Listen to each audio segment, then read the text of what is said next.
ومن آياته أن خلق لكم من أنفسكم أزواجا لتسكنوا إليها وجعل بينكم مودة ورحمة. Assalamualaikum warahmatullahi wabarakatuh. Innal hamdalillah nahmaduhu wa nasta'inuhu wa nastaghfiruh wa na'udzu billahi min shururi anfusina wa sayyiati a'malina. May yahdihillahu fahuwal muhtadi wa may yudlil falan tajida lahu waliyyan mursyida.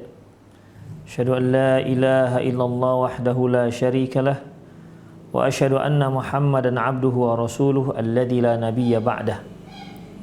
Wa qala Allah subhanahu wa ta'ala ya ayyuhalladzina amanu taqullaha haqqa tuqatih wa la tamutunna illa wa antum muslimun. Ya ayyuhalladzina amanu taqullaha wa qulu qawlan sadida yuslih lakum a'malakum wa yaghfir lakum dhunubakum wa man yuti'illaha wa rasulahu faqad faza fawzan 'azima. Ya ayyuhan nasu taqu rabbakum alladzi khalaqakum min nafsin wahidah wa khalaqa minha zawjaha wa batha minhuma rijalan katsiran wa nisaa'a wattaqullaha alladzi tasaaluna bihi wal arham innallaha kana 'alaikum raqiba. Amma ba'du, inna asdaqal hadithi kitabullah wa khairal hadi hadi Muhammad sallallahu alaihi wasallam wa syarrul umur muhdatsatuha wa kullu muhdatsatin bid'ah wa kullu bid'atin dhalalah wa kullu dhalalatin finnar. Ma'asyiral muslimin, para pemirsa dan para pendengar baik Rosyad TV maupun Radio Medan Mengaji dimanapun Anda berada, alhamdulillah kita kembali bersua melalui lensa Rosyad TV ini dalam klinik pra pernikahan, di mana di episode yang lalu, yaitu episode kedua, kita telah membahas sebuah persiapan, yaitu persiapan menuju jenjang pernikahan. Kita telah bahas perangkat-perangkat pernikahan tersebut, seperti bagaimana seharusnya seorang calon suami dan calon istri, demikian juga berupayalah juga untuk berkonsultasi dengan orang-orang pihak ketiga yang mungkin mereka memberikan masukan-masukan tentang calon kita ini, apakah calon istri ataupun calon suami. Di sore hari ini kita akan bahas satu hal yang tidak kalah penting dari apa yang telah kita paparkan, di mana ini merupakan penentu. Karena ikhwah, sepandai-pandainya kita menyelidiki, mungkin ada yang miss, ya, bisa saja meleset hasil penyelidikan kita, atau mungkin salah, atau mungkin keliru.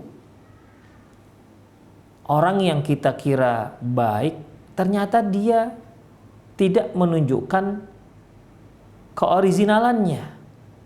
Ternyata dia palsu. Itu bisa saja terjadi.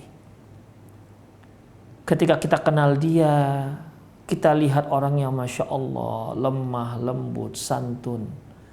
Tapi ternyata setelah akad pernikahan berlangsung dan bahtera rumah tangga mulai dikayuh, terlihatlah watak aslinya. Itu bisa saja terjadi. Dan itu bukan hanya terjadi sekali, ikhwah.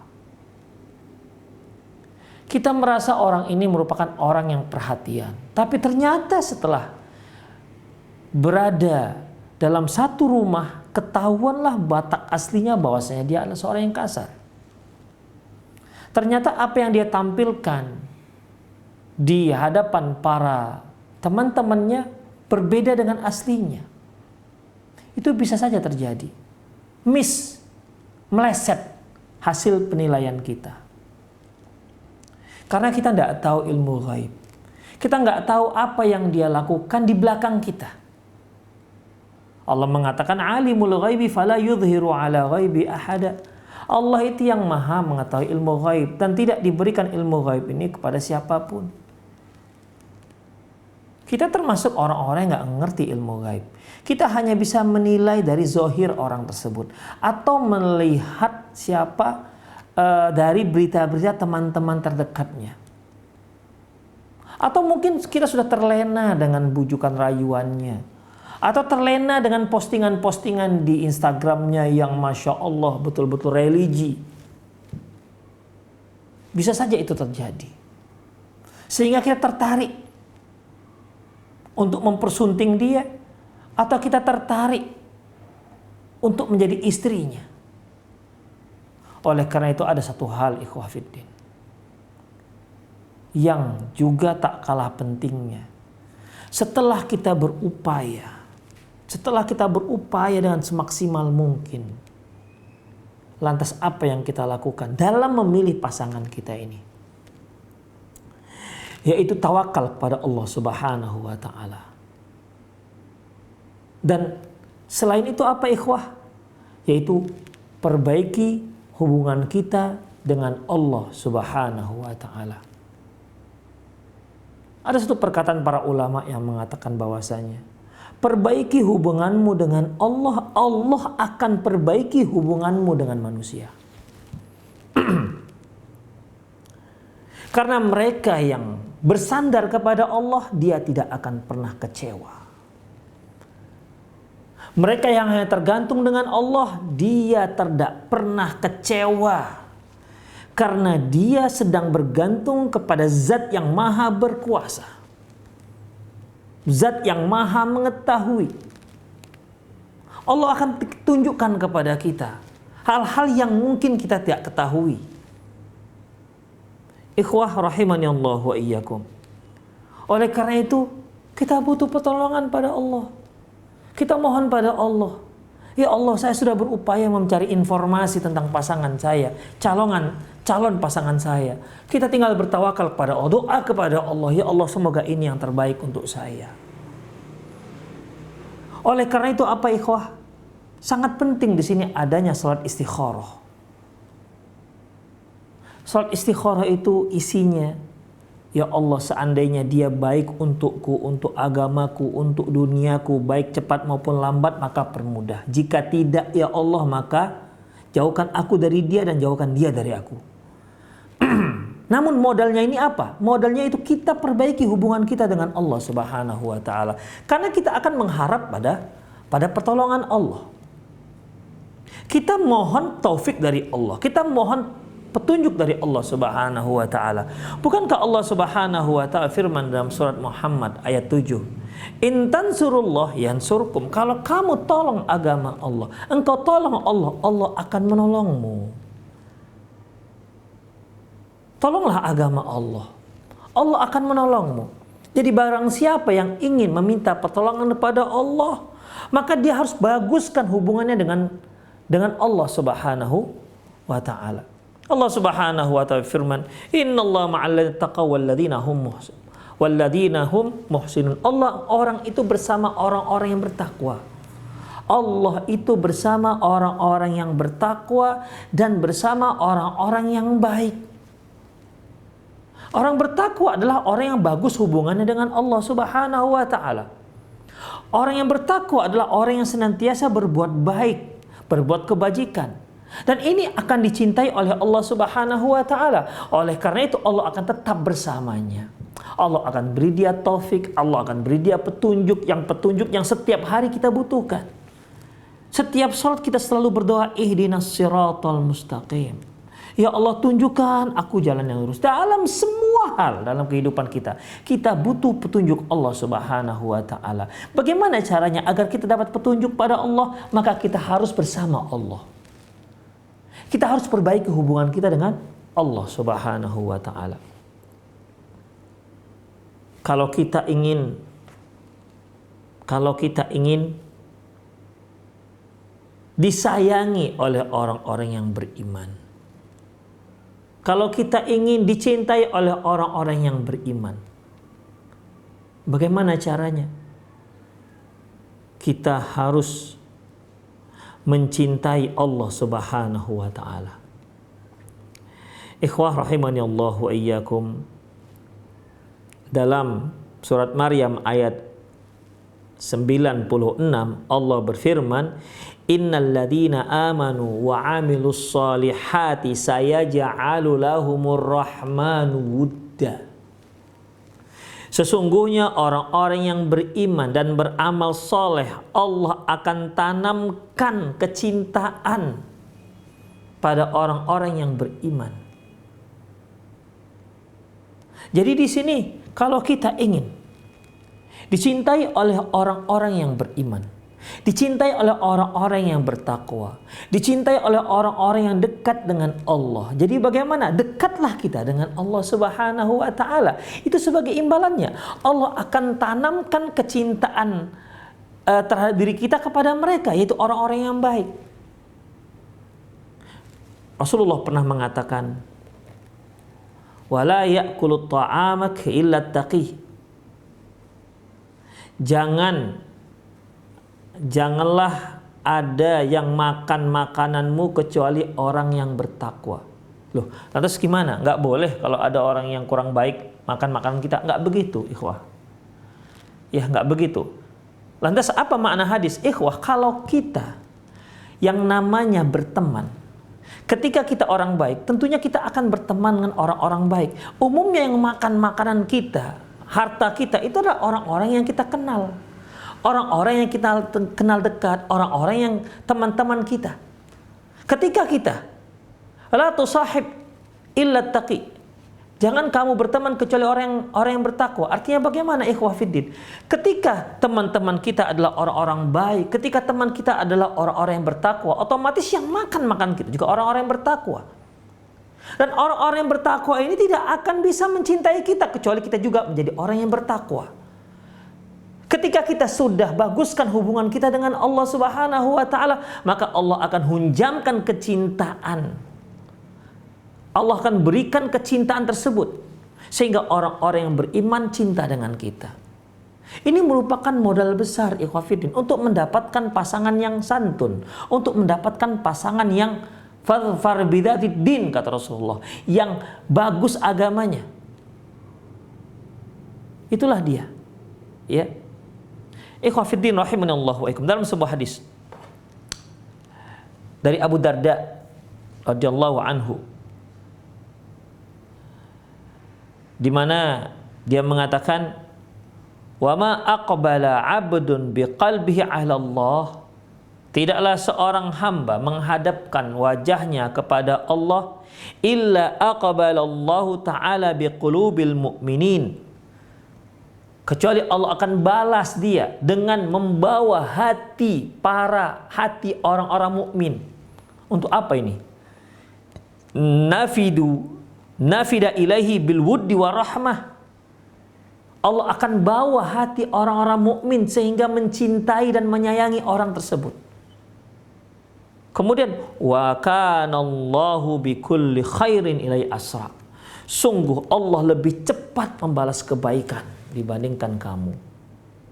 Jadi perkataan Abu Darda ini menunjukkan bahwasanya kalau kamu mau dicintai oleh orang-orang yang beriman, kalau kamu mau dicintai oleh orang-orang yang bertakwa, maka kamu baguskan hubunganmu dengan Allah Subhanahu wa ta'ala. Kamu hadapkan wajahmu kepada Allah Subhanahu wa ta'ala. Jadikan dirimu menjadi orang-orang yang bertakwa, maka otomatis Allah akan bawa hati orang-orang yang beriman ini untuk mencintaimu. Demikian. Ya, kalau Allah sudah membawa hati orang-orang yang beriman ini, otomatis ketika kita mencari pasangan, mereka juga mencintai kita. Mereka merelakan gadis-gadis mereka untuk kita persunting karena dia tahu, karena mereka mencintai kita, karena mereka simpati kepada kita. Demikian juga kalau kita punya seorang anak gadis, seorang wanita yang mencari jodoh, Otomatis orang-orang yang datang kepada kita juga orang-orang yang soleh, yang suka dan cinta kepada kita, yang sayang kepada kita. Dan ini sudah menjadi hukum Allah Subhanahu wa ta'ala. Jadi wajar kalau Allah Subhanahu wa ta'ala mengatakan al-khabithatu lil-khabithina wal-khabithuna lil-khabithat. Wanita yang buruk untuk laki-laki yang buruk, laki-laki yang buruk untuk wanita yang buruk. Buruk di sini bukan wajahnya, tapi akhlaknya, tingkah lakunya, perangainya. Wat-tayyibatu lit-tayyibina wat-tayyibuna lit-tayyibat. An-Nur ayat 26. Wanita yang baik-baik untuk lelaki yang baik. Itu pasangannya. Lelaki yang baik untuk wanita yang baik. Itulah hukum Allah Subhanahu wa ta'ala. Makanya ikhwah rahimani Allah wa iyyakum, jika Anda seorang yang belum menikah, jika anti wahai para akhwat, seorang yang belum menikah, dan anti mengharapkan pasangan yang terbaik, mengharapkan calon suami, calon pemimpin, calon imam yang baik, maka perbaiki hubungan dengan Allah Subhanahu wa ta'ala. Allah akan tunjukkan. Perbaiki dirimu, maka Allah akan pertemukan dirimu dengan orang yang baik.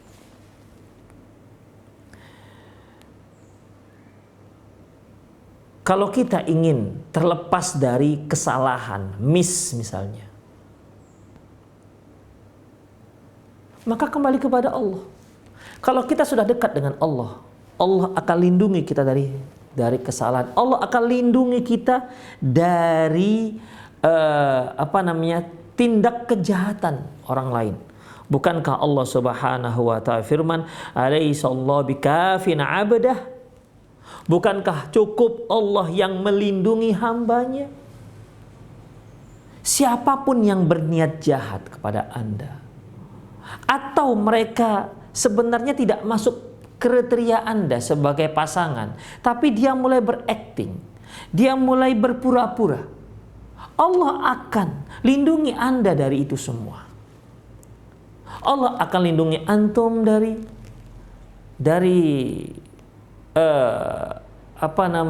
aktingnya si akhwat juga akan Allah lindungi dari kepura-puraan ikhwan yang akan melamarnya. Alaihissallahu bikafin 'abdah. Bukankah cukup Allah yang melindungi hambanya? Hamba yang mana dilindungi oleh Allah Subhanahu wa ta'ala? Yaitu hamba yang minta perlindungan kepada Allah. Allah yang hamba yang hubungannya sangat erat dengan Allah Subhanahu wa ta'ala. Kalau Allah sudah sayang dengan hambanya, gak akan mungkin Allah membiarkan dia dicelakakan. Ikhwah rahimani Allah wa iyyakum. Kemudian kalau Anda ingin urusan perjodohan Anda itu mudah, juga kembali kepada Allah. Kembali kepada Allah. Semuanya kuncinya kembali kepada Allah Subhanahu wa ta'ala. Atau mungkin Anda seorang yang sudah lanjut usia, lajang lapuk misalnya, sudah 40 tahun juga belum dapat jodoh. Atau Anda seorang akhwat yang sudah 35 tahun juga belum dapat jodoh. Atau sudah 40 tahun. Ada kita yang cocok, dia tidak cocok. Dia cocok, kita nggak cocok. Dia dan kita cocok, orang tua nggak cocok. Ada saja. Sehingga sampailah pada usia 40 tahun. Maka mulailah terjadi kegelisahan. Ya Allah, apakah saya ada jodohnya? Mulai ragu. Itulah kegalauan hati, kegundah gulanaan hati yang bergelayut. Kelaman yang selalu, mendung yang selalu menutupi. yang menimbulkan banyak pertanyaan. Ya Allah, apakah memang saya punya jodoh ya Allah? Usia sudah usia kritis. Ini bagaimana ikhwah? Ikhwah, itu problem kita. Ya. Sungguh kita ingin kemudahan. Sungguh kita ingin keluar dari masalah kita. Ketahuilah, kalau Anda ingin dimudahkan, kalau Anda ingin solusi dalam permasalahan Anda, kembali kepada Allah Subhanahu wa taala. Baguskan hubungan Anda dengan Allah Subhanahu wa taala. Pererat komunikasi Anda dengan Allah Subhanahu wa taala. Bukankah Allah Subhanahu wa taala firman, "Wa may yattaqillah yaj'al lahu makhraja." Barang siapa yang bertakwa kepada Allah, Allah akan beri dia jalan keluar. Wa yarzuquhu min haitsu la yahtasib. Allah akan memberi dia rezeki dari arah yang tidak dia duga-duga. Allahu Akbar. Ini satu anugerah. Tapi memang syaratnya takwa kepada Allah. Takwa kepada Allah. Orang yang tak bertakwa, Allah tak berikan jalan keluar. Oleh karena itu para ikhwah yang usia sudah lanjut tapi belum juga dapat jodoh, fafirru ilallah, kembalilah kepada Allah, semakin dekat kepada Allah. Jangan sudah kondisi seperti itu malah semakin banyak postingan di Instagram. Terkadang lagi makan lah, terkadang lagi minum lah, terkadang lagi kongko-kongko dengan akhwat-akhwat yang lain lah. Saya terkadang heran. Seorang akhwat terkadang ketika dia sudah berusia 40 misalnya, dia ingin sekali mendapatkan jodoh, tapi malah dia obral foto-fotonya di media-media sosial. Ini tak layak, ikhwah. Kalau itu Anda lakukan, kalau itu anti lakukan, Anda sedang mengobral diri Anda. Anda sedang, ukhti sedang mengobral. Demikian. Jangan dikira dengan mengobral begitu berarti akan cepat dapat jodoh. Enggak. Yang menentukan jodoh, yang mempercepat jodoh, yang memudahkan jodoh hanya satu zat, yaitu Allah Subhanahu wa ta'ala. Jadi bagaimana caranya? Dekatkan diri kepada Allah. Dekatkan diri kepada Allah. Baca Quran diperbanyak, tahajud diperbanyak, doanya semakin difokuskan. Itu caranya, ikhwah. Bukan umbar foto sana, foto sini. Itu sangat keliru, ikhwah. Ikhwan juga begitu. Ya, tak usahlah mengumbar-umbar foto-foto. Tak usah. Ya, ingin mencari jodoh, kemudian harus berfoto dengan ustadz sini, ustadz sana, ndak usah, ya, ndak usah. Mohon kepada Allah Subhanahu wa ta'ala. Mohon kepada Allah Subhanahu wa ta'ala. Wa may yattaqillaha yaj'al lahu makhraja. Barang siapa yang bertakwa kepada Allah, Allah akan beri dia jalan keluar. Wa yarzuquhu min haitsu la yahtasib. Allah akan beri dia rezeki dari arah yang tidak dia duga-duga. At-Talaq ayat 2 dan 3. Kemudian Allah juga firman dalam surat Talaq ayat 4, "Wa may yattaqillah yaj'al lahu min amrihi yusra." Allahu Akbar. Barang siapa yang bertakwa kepada Allah, Allah jadikan semua urusannya menjadi mudah. Masya Allah. Ini Allah yang berfirman, bukan saya. Allah yang berjanji, bukan saya. Kalau Allah sudah berkata demikian, maka kan kul sadaqallah, katakan benar Allah. Setelah kita benarkan Allah, bagaimana? Ya, aplikasikan dalam kehidupan kita.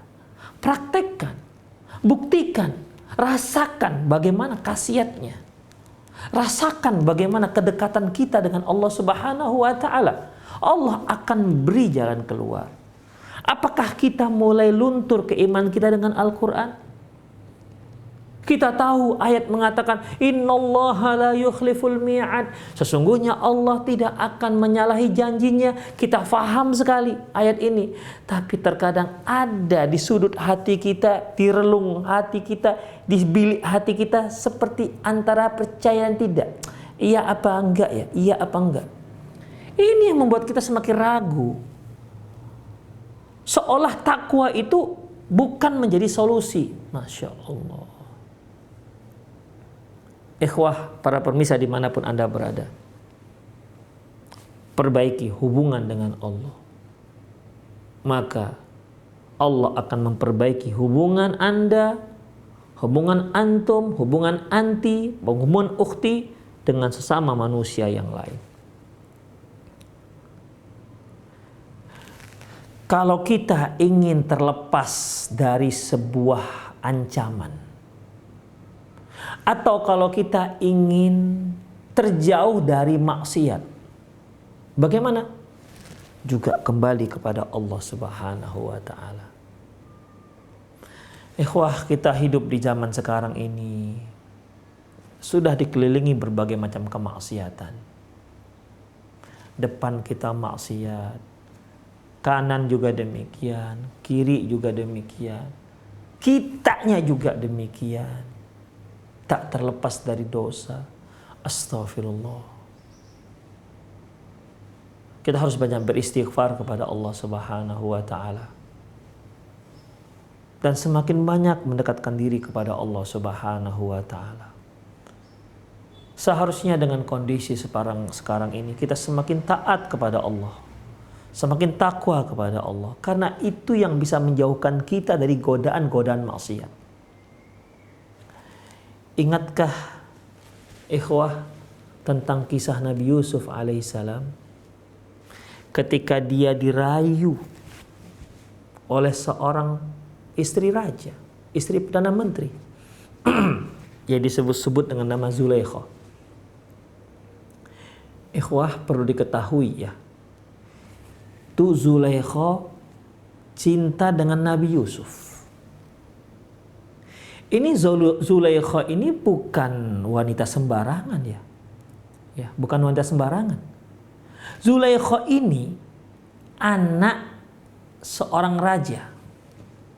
Dia putri Raja Maroko pada waktu itu. Jadi ayahnya raja. Kemudian ibunya adik Raja Mesir.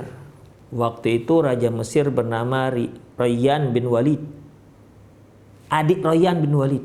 Rajanya waktu itu Rayyan. Jadi berarti Zulaikha ini keponakan. Karena ibunya adik raja. Ayahnya Raja Maroko. Masya Allah. Antum tahu sendirilah gimana perawatan kalau sudah anak raja, putri raja kan. Ya kalau kita bandingkan dengan sekarang ya seperti ibu-ibu sosialita lah. Yang setiap hari keluar masuk salon. Ya.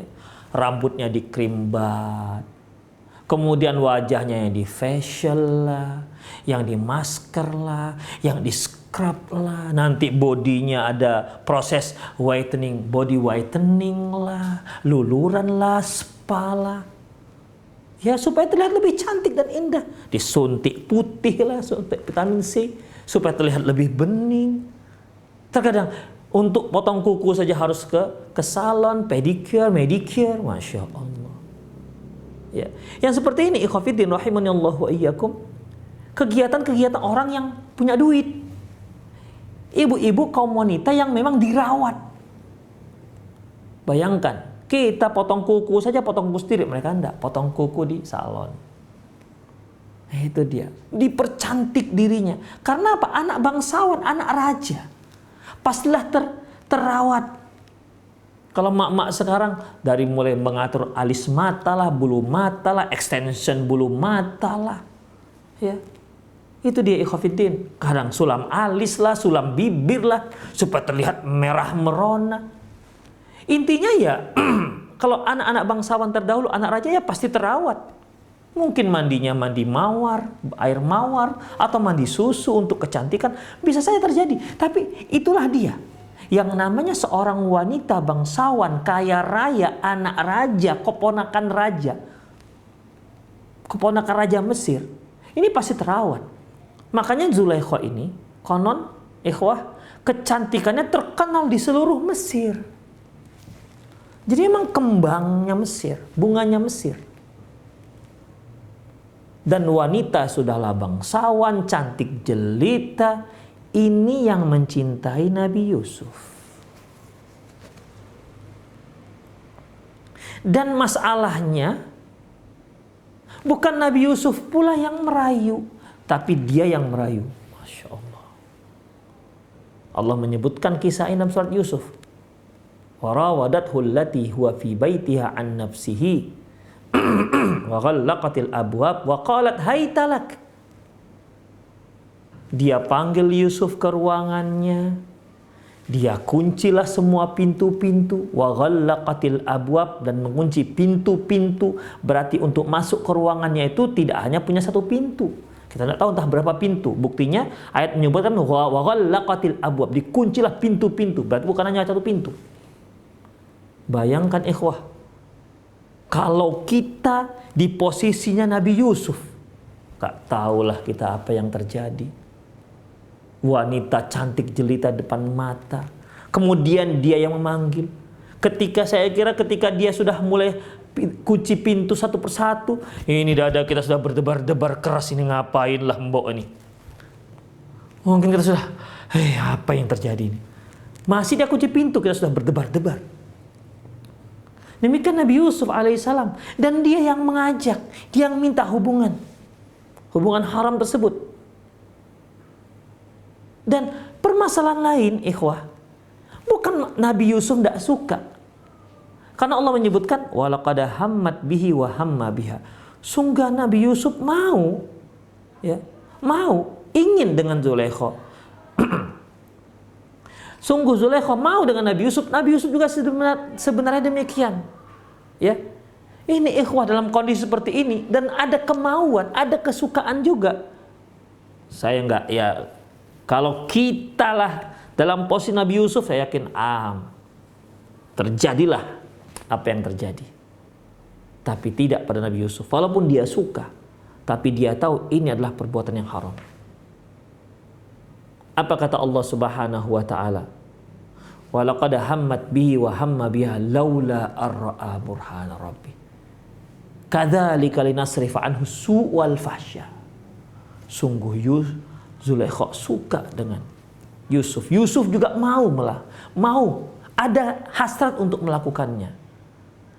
Seandainya tidak dikarenakan petunjuk kami, demikianlah kami jauhkan Yusuf dari perbuatan keji dan mungkar, perbuatan buruk dan keji. Kadzalika linasrifa anhu su'al fahsya innahu min ibadinal mukhlasin. Allahu akbar. Sesungguhnya Yusuf adalah hamba-hamba Allah yang terpilih. Allahu akbar. Yusuf pada waktu itu bukan orang tuwir, bukan dah tua renta, gak bisa apa-apa. Dia masih muda, gejolak syahwat, masih semangat. Tahu cewek cakep, bukan gak tahu. Tapi karena dia bagus hubungan dengan Allah Subhanahu wa taala, kuat dan erat hubungan dia dengan Allah Subhanahu wa taala, Allah palingkan dia, Allah lindungi dia dari perbuatan keji dan mungkar. Itulah dia. Perbaiki hubungan dengan Allah. Allah akan lindungi Anda dari perbuatan keji dan mungkar. Bukankah Allah juga mengatakan, Innas salata tanha anil fahsya'i wal munkar. Sesungguhnya salat itu dapat mencegah dari perbuatan keji dan mungkar. Para pemirsa rahimani Allah wa iyyakum. Oleh karena itu, ketika antum mau mencari pasangan, ketika anti mau cari pasangan, sangat penting sekali untuk mempererat hubungan kita dengan Allah Subhanahu wa taala. Karena Allah lah yang mempermudah semua urusan. Allah lah yang bisa melindungi kita dari hal-hal buruk yang akan menimpa diri kita. Allah lah yang bisa melindungi kita. Allah lah yang memberi kita taufik untuk itu semua. Allah lah yang memberi kita petunjuk sehingga kita mendapatkan pasangan yang terbaik untuk diri kita. Itu semua hak Allah. Itu semua Allah yang beri. Makanya minta kepada Allah. Doa kepada Allah. Seperti yang kajian yang kemarin saya katakan, kalaupun Anda belum ada niat menikah dikarenakan usia masih dini, usia masih 15 misalnya, maka mulai doa untuk ini. Mulai berdoa, ya Allah, jika saya nanti sudah sampai saatnya menikah, ya Allah, berikan saya pasangan yang soleh, berikan saya pasangan yang solehah, yang bisa mendekatkan diri saya kepadamu, ya Allah. Itu dia. Minta kepada Allah. Bukan hanya sekedar doa, tapi diri kita pun harus menjadi orang yang taat, yang bertakwa, kuat hubungan dengan Allah Subhanahu wa taala. Itu yang juga suatu hal yang sangat penting. Jadi, ketika kita minta kepada Allah, kita ada aksinya, kita ada actionnya, ya. Nampak pada perbuatan kita bahwasanya kita memang benar-benar butuh petunjuk Allah dengan cara mendekatkan diri kepada Allah Subhanahu wa taala. Kita lihat perkataan Umar bin Khattab radhiyallahu anhu. Apa kata Umar bin Khattab radhiyallahu anhu? Man khalusat niyyatuhu fil haqqi walau ala nafsihi kafahu Allahu ma bainahu wa bainan nas. Barang siapa yang niatnya tulus dalam sebuah kebenaran, walaupun pada dirinya tulus dia dengan kebenaran ini, ketika dia melakukan sesuatu memang tulus, tidak berharap apapun dari manusia, dia hanya berharap pada Allah Subhanahu wa taala. Orang-orang yang tulus ini, apa yang Allah berikan kepadanya, kafahullahu ma bainahu wa bainan nas, maka Allah cukupkan dia dengan manusia yang lain. Artinya Allah lindungi dia dari perbuatan jahat manusia. Allah beri dia petunjuk untuk mendapatkan teman-teman yang baik. Allah akan beri taufik dia untuk mendapatkan pasangan yang baik. Wa man tazayyana bima laisa fihi syanahullah. Barang siapa yang berhias yang tidak layak dia lakukan, Allah akan permalukan dia, Allah akan burukkan dia. Apa maksudnya ikhwafiddin? Terkadang ada orang-orang itu yang dia berpura-pura berpenampilan baik. Itu dia.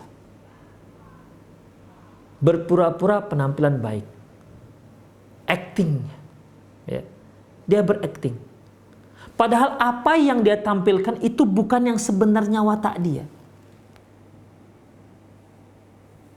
Apa yang dia tunjukkan kepada kawan-kawannya itu bukan sebenarnya dia. Jadi palsu, false. Ya. Tidak ori. Apa yang dia lakukan itu bukan yang sebenarnya. Dia tunjukkan seolah-olah dia seorang yang taat. Dia tunjukkan seolah-olah dia seorang yang santun. Dia tunjukkan seolah-olah dia seorang yang alim. Padahal tidak. Ya, padahal tidak. Maka orang seperti ini ikhwafiddin akan dipermalukan oleh Allah Subhanahu wa taala. Makanya ikhwah, ketika antum pergi melamar seorang akhwat, sudahlah apa adanya. Nggak usah sewa mobil padahal antum punya hanya sepeda, nggak usah. Tunjukkan antum apa adanya. Ini terkadang dia hanya punya sepeda motor butut. Tapi ketika melamar, pergi ke rumah orang tua si akhwat, pinjam mobil. Menunjukkan saya juga bisa. Saya orang yang lumayan. Nggak usah, nggak penting itu. Ya. Tunjukkan saja apa adanya kita. Anda punya sepeda, bawa pakai sepeda, kenapa rupanya? Ya, kenapa rupanya? Anda punya pakaian sederhana, udah pakai yang sederhana, nggak usah pakai minjam-minjam. Untuk apa? Oleh karena itu, ikhwah, orang-orang yang seperti ini, ya, orang-orang yang seperti ini akan Allah permalukan. Allah akan tunjukkan pada orang lain, pada Manusia bahwasanya ini orang berpura-pura. Yang terkadang ketika ada maunya, ya, seolah-olah dialah orang yang terbaik di dunia. Traktir ini, traktir itu, beri ini, beri itu, kasih hadiah ini, hadiah itu, padahal semuanya ngutang. Sebelumnya tidak pernah dia melakukan itu. Ikhwah, tidak usah lakukan itu. Tunjukkan antum apa adanya. Pak, saya mau melamar anak bapak, inilah saya. Kamu sudah kerja nak? Belum pak, saya masih nganggur. Tapi insya Allah saya akan cari pekerjaan. Saya akan bekerja. Ya sudah nak, kamu cari kerja dulu. Jadi apa adanya ikhwah. Ya. Kalau antum misalnya pedagang sales, mungkin kerupuk, ya kerupuk, atau mungkin makanan-makanan anak-anak dari kedai ke kedai. Udah katakan saja, saya jualan kerupuk pak, jualan makanan anak-anak, jualan dari kedai ke kedai. Nggak usah pakai kerjaannya apa nak? Distributor. Allahu Akbar. Apa nak pekerjaannya? Marketing Pertamina. Loh, marketing itu gimana? Rupanya jual minyak lampu dia keliling kampung pakai jerigen. Marketing Pertamina katanya. Wah, udahlah. Tunjukkan apa adanya. Nggak usah disembunyi-sembunyikan, ya. Nggak usah disembunyi-sembunyikan. Anda akan lihat nanti apa hasilnya. Kemudian ikhwah rahimani Allah wa iyyakum. Apa kata Ibnu Qayyim rahimahullah? Ya. Apa kata Ibnu Qayyim rahimahullah? Mengomentari perkataan Umar bin Khattab radhiyallahu anhu. Bahwasanya dari apa yang disebutkan oleh Umar bin Khattab radhiyallahu anhu itu banyak sekali faedah-faedah yang bisa kita simpulkan. Ada dua kalimat di situ, yaitu mengikhlaskan diri kepada Allah, kemudian Allah beri ganjarannya berupa Allah akan lindungi dia. Apa kata Ibnu Qayyim rahimahullah? Fa ammal kalimatul ula, adapun kalimat yang pertama, fahiya mambaul khair wa aslu. Adapun kalimat yang pertama itu orang yang tulus bekerja, orang yang tulus dalam beramal, itu merupakan sumber kebaikan. Makanya Rasulullah katakan innamal a'malu binniyah wa innamal likulli imrin ma nawa. Setiap amalan itu disertai dengan niat masing-masing orang sesuai dengan apa yang dia niatkan. Anda melakukan apapun kalau dia tidak ikhlas, karena Allah Subhanahu wa taala tidak ada nilai sama sekali. Makanya orang yang tulus ini, yang ikhlas ini merupakan sumber kebaikan, mamba. Kalau mamba itu kan mata air, pokoknya air muncul terus dari dia. Kalau ini kebaikan, seolah-olah dia itu merupakan sebuah mata air yang memproduksi kebaikan. Mata kebaikan yang memproduksi kebaikan, terus akan mengeluarkan kebaikan. Yang kedua, aslu syarr wa faslu. Yang kedua, yaitu sumber dari keburukan, yaitu yang tadi, man tazayyana bima laisa fi sya'nahullah. Barang siapa yang berhias yang enggak layak dia lakukan, maka Allah akan burukkan dia, Allah akan permalukan dia. Ini sama juga dengan sabda Rasulullah SAW, man tashabba'a bima lam yu'ti. Barang siapa yang menunjukkan sesuatu yang sebenarnya dia tidak diberikan, maka kalabisi thawbiz zur, seperti seorang yang memakai pakaian yang bohong.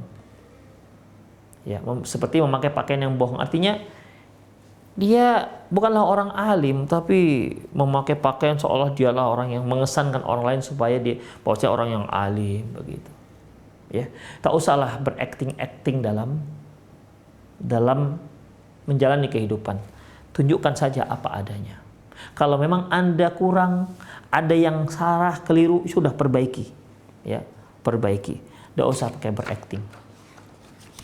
Lantas ikhwafiddin, para pemirsa Rosyad TV dimanapun Anda berada, serta para pendengar Medan Mengaji, Radio Medan Mengaji dimanapun Anda berada, ya. Kesimpulan daripada kajian kita ini bahwasanya masalah yang terpenting untuk mendapatkan pasangan yang terbaik, agar pasangan Anda yang Anda temui adalah orang yang terbaik, maka modal dasarnya ada pada diri Anda. ada pada diri antum dan ada pada diri anti. Apa itu? Perbaiki hubungan dengan Allah Subhanahu wa taala. Itu intinya. Perbaiki tauhid, berupaya untuk tetap terus bertakwa kepada Allah Subhanahu wa taala. Maka Allah akan beri petunjuk. Allah akan beri petunjuk. Abu Nuaim dalam kitab Hilyah dari Aun bin Abdullah, dia mengatakan, kanal fuqaha yatawassau bainahum bi thalathin. Para ahli fikih fuqaha, mereka saling menasihati di antara mereka dengan 3 hal. Yang pertama, man amila li akhiratihi kafahullahu amra dunya. Barang siapa yang beramal untuk akhiratnya, maka Allah akan jamin dunianya. Masya Allah. Ya. Barang siapa yang beramal untuk akhiratnya, maka Allah akan jamin dunianya. Allahu Akbar. Yang kedua, man aslaha sariratahu aslahallah ala niyatahu. Barang siapa ketika dia bersendiri, dia baguskan kondisi dia. Ketika dia sendiri, dia tetap bertakwa kepada Allah Subhanahu wa taala, tetap takut kepada Allah Subhanahu wa taala, maka Allah akan perbaiki kondisi zahir dia. Ya, umumnya kan kalau orang-orang dengan teman-teman pengajiannya bagus, tapi kalau sudah sendiri, udahlah, mulailah muncul watak aslinya. Oleh karena itu, barang siapa yang ketika dia sendiri, hanya dia dengan Allah Subhanahu wa taala, dia berusaha untuk baik. Adapun goda-godaan yang mungkin dia lihat di HP-nya, udah dia jaga dirinya. Walaupun orang nggak ada yang ngerti, walaupun orang nggak ada yang tahu, maka Allah akan perbaiki zahir dia di hadapan orang lain. Wa man aslaha ma bainahu wa bainallah aslahallah ma bainahu wa bainan nas. Barang siapa yang memperbaiki hubungannya antara dia dengan Allah, maka Allah akan perbaiki antara dia dan manusia. Ini 3 hal yang luar biasa, ikhwah. Ya, 3 hal yang luar biasa. Barang siapa yang beramal untuk akhiratnya, maka Allah jamin dunianya. Barang siapa yang memperbaiki kondisi dia ketika dia sendirian, ketika dia sendiri, maka Allah akan perbaiki kondisi dia ketika dia bersama orang-orang yang lain. Barang siapa yang memperbaiki hubungannya dia dengan Allah, mengeratkan hubungan dia dengan Allah, maka Allah akan perbaiki hubungan dia dengan orang lain. Oleh karena itu, para istri yang sudah berkeluarga, dia lihat, ya Allah, suaminya kasar, ya Allah, suaminya gak sholat, ya Allah, suaminya tidak pengertian. Maka untuk memulai memperbaiki sang suami, apa itu? Perbaiki hubungan dia dengan Allah Subhanahu wa taala. Demikian juga seorang suami melihat istrinya, Masya Allah, kasar, ucapannya tajam, dengan anak-anak main pukul, dengan suami juga membantah, dengan suami juga melawan. Maka untuk memperbaiki sang istri, bagaimana? Perbaiki diri Anda terlebih dahulu dengan Allah. Baguskan hubungan Anda dengan Allah Subhanahu wa taala. Allah akan baguskan orang-orang yang ada di sekitar Anda, insya Allah. Ya, jadi jangan lupa nih, ya, para ikhwan akhwat yang ingin mendapatkan jodoh yang baik, yang ingin melangkahkan kakinya dalam jenjang pernikahan, maka ingat, modal utama, perbaiki hubungan antum, hubungan anti dengan Allah Subhanahu wa taala. Insya Allah, Allah akan berikan Anda pasangan yang terbaik. Terbaik di dunia dan terbaik di akhirat. Saya kira itu sajalah kajian kita pada siang hari ini. Semoga sedikit apa yang kita bahas tadi bermanfaatlah ya sebagai modal kita untuk menuju jenjang pernikahan. Demikian aku qauli hadza wa astaghfirullah li wa lakum wa lisairil muslimin innahu wal ghafurur rahim. Bagi para pemirsa yang ingin bertanya, silakan kirim pesan singkat di 0895 6113 27778. 0895 6113 27778. Bismillahirrahmanirrahim. Ustadz, saya laki-laki dipaksa menikah dengan anak teman orang tua saya yang saya nilai agamanya kurang begitu bagus karena masih mengupload foto-fotonya di media sosial. Apakah saya penuhi perintah orang tua saya? Untuk menjawab ini, kita nggak katakan penuhi atau tidak penuhi. Ya. Kalau Anda seorang laki-laki, tentunya urusannya tidak sama dengan perempuan. Karena seorang laki-laki itu dia menikah tidak dengan wali. Jadi bagaimana? Kalau antum katakan, ya saya kurang pas dengan dia atau agamanya belum saya kurang tertarik dengan dia misalnya, ya. Saya kurang tertarik sebab ini sebab itu. Kasih tahu alasannya. Ya, kasih tahu alasannya. Sebab ikhwafidin pernikahan itu kan bukan bukan orang tua yang menikah, kita yang menikah. Maka kita harus cerdas menghadapi orang tua, ya. Harus cerdas menghadapi orang tua. Demikian. Jadi kalau orang tua memberikan calon kepada kita, ya apalagi orang tuanya ini orang tua yang masih awam. Dia melihat dia ada calon seorang gadis yang menurut mereka cantik, ya, yang mapan, tapi tak tutup aurat. Sementara kita nggak ingin istri kita tak tutup aurat. Untuk mereka inilah yang bagus untuk kita. Coba kamu lihat, dia sudah cantik, masya Allah, kemudian orang kaya, apalagi yang kurang? Bagi kita ya kurang. Apa kurangnya? Dia nggak tutup aurat.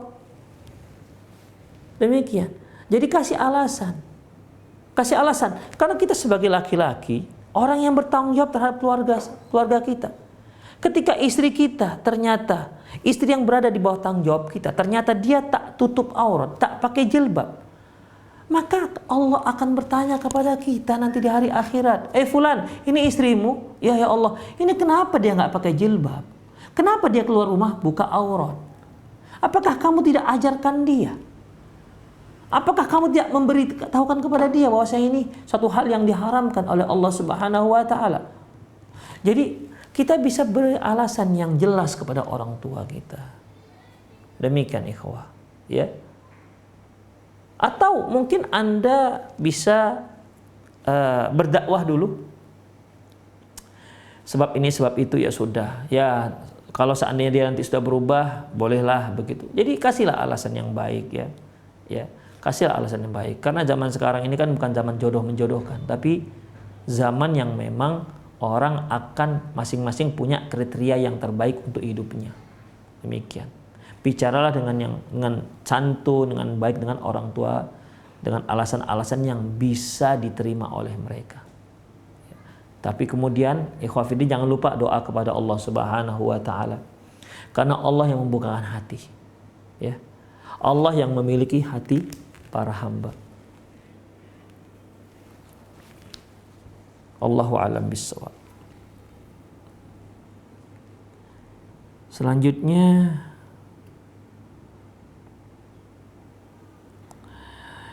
Assalamualaikum Ustaz, adakah Medan Biro Jodoh sesuai sunnah? Barakallahu fikum. Kita pernah bentuk Biro Jodoh ya Samara namanya.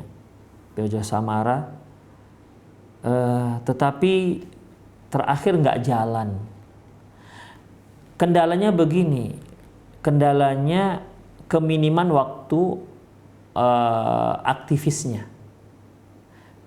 Karena banyaknya permintaan, banyaknya ke sesuatu yang tidak jadi. Misalnya gini, seorang ikhwan kita jodohkan dengan ini. Setelah ditemukan nggak cocok, kurang putih katanya. Temukan lagi, nggak cocok lagi. Temukan lagi, nggak cocok lagi. Jadi sering seperti itu. Ya. Kalau menurut kita sudah pilih-pilih ini sebenarnya cocok. Tapi ternyata ada hal-hal yang tidak prinsip. Yang menolaknya karena soal yang nggak prinsip. Akhirnya capek juga panitianya. Akhirnya panitianya capek, ya sudahlah capek. Ya bayangkan ngurus satu ikhwan dengan pertemuan bisa sekian minggu, ya sekian minggu, temukan ini nggak cocok, temukan ini nggak cocok, demikian juga akhwat temukan ini nggak cocok, akhirnya kan capek juga. Memang luar biasa ikhwafiddin. Ya. Jadi kalau ada yang memang bisa melakukan ini bagus sekali, ya, bagus sekali. Tapi itulah sudah nggak aktif lagi.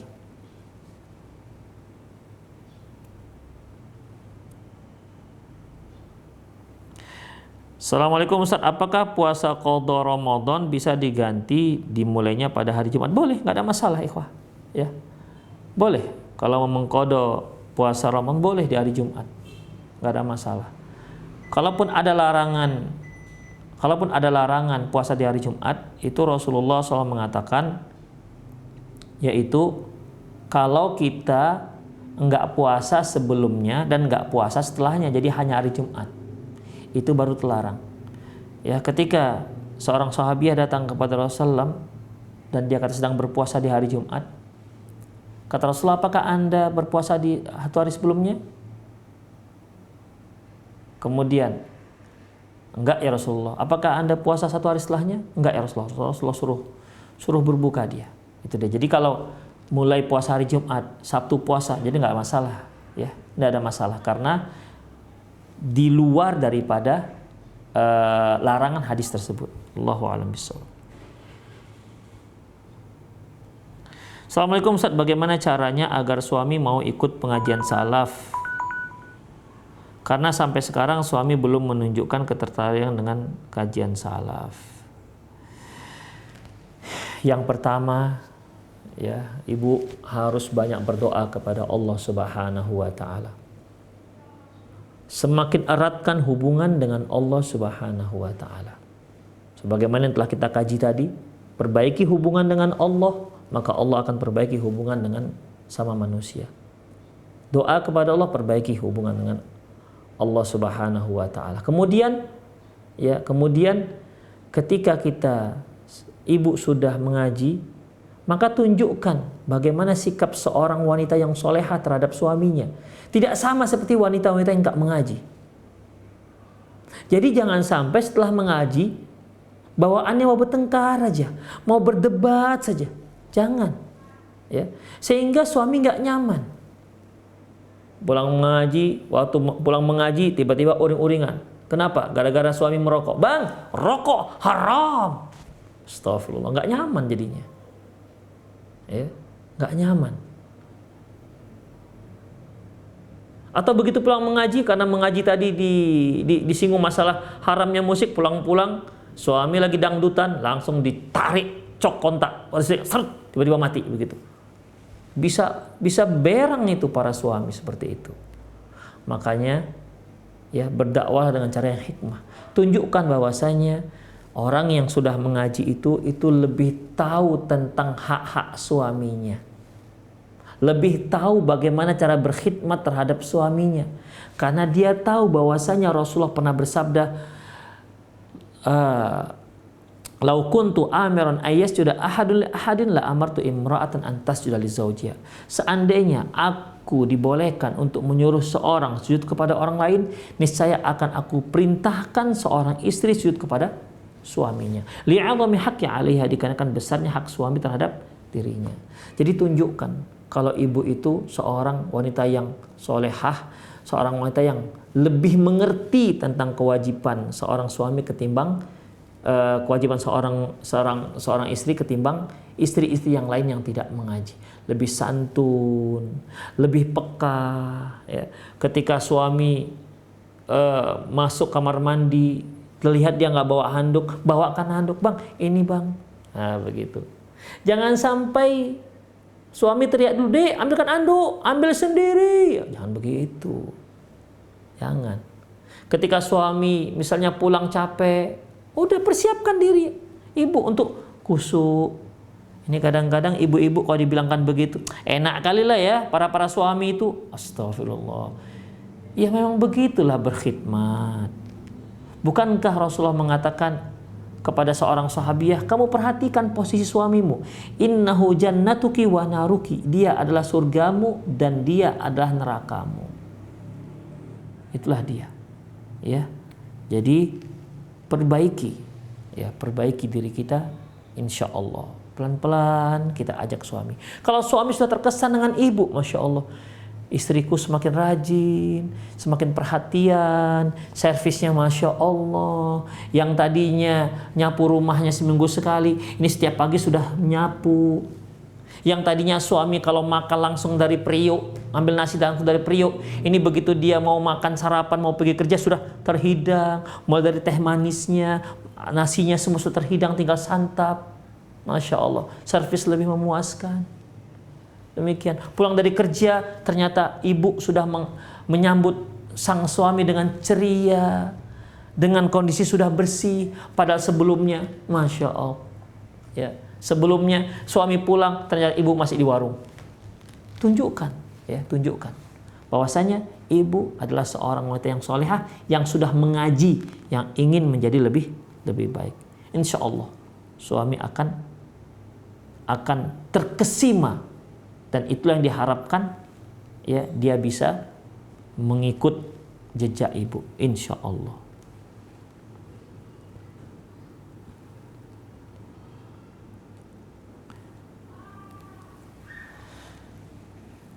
Assalamualaikum warahmatullahi wabarakatuh. Afwan Ustaz, ana butuh nasihatnya Ustaz. Ana hamba Allah akhwat. Gini Ustaz, ana kan mau dikhidbah dan udah beli-beli persiapan hantaran. Ya, sudah beli-beli persiapan hantaran. Kemudian ikhwan ini gantungin harinya kapan khidbahnya.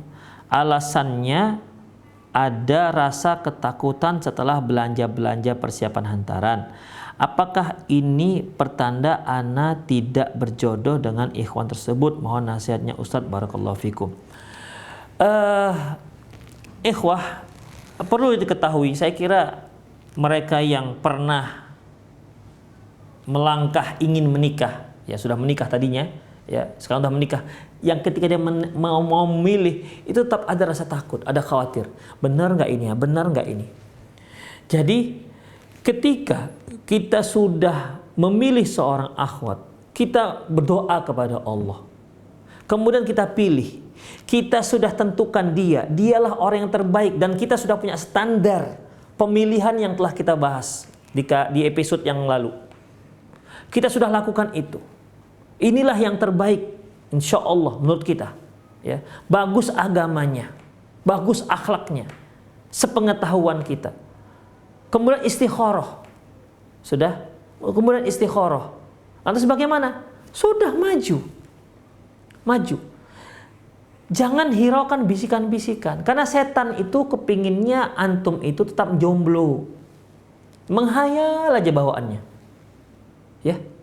Jadi itu singkirkan, karena kalau sudah kita serahkan kepada Allah dengan salat istikharah, kan isinya sebagaimana yang saya katakan tadi, ya Allah, seandainya ini baik untukku, agamaku, cepat atau lambat maka mudahkan. Seandainya tidak baik untukku dan untuk agamaku, baik cepat maupun lambat, jauhkan aku dari dia dan jauhkan dia dari aku. Kan itu doa kita. Kita panjatkan kepada Allah dengan sepenuh hati. Kemudian go on, go ahead. Seandainya memang itu tak baik, ya Allah akan cut. Ya, Allah akan cut. Kenapa? Karena kita sudah melakukan prosedur. Dan kita juga sudah tawakal kepada Allah. Dan kita sudah baguskan hubungan kita, eratkan hubungan kita dengan Allah Subhanahu wa taala. Udah.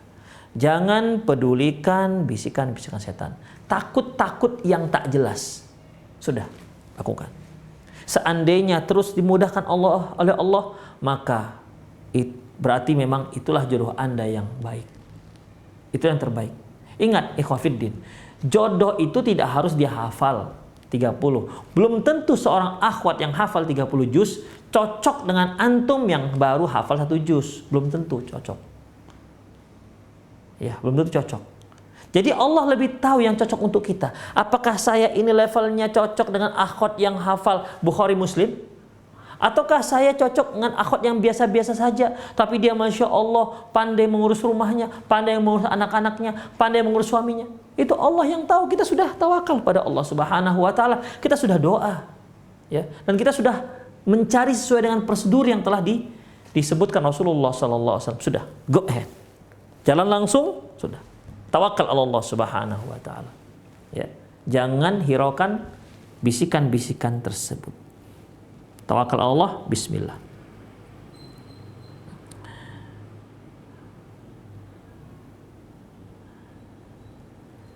Aduh.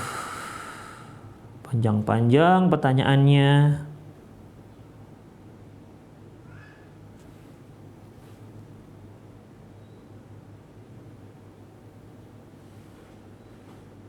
Assalamualaikum Ustaz, apa hukumnya seorang abang menikahkan adiknya sementara ayah kandungnya masih hidup?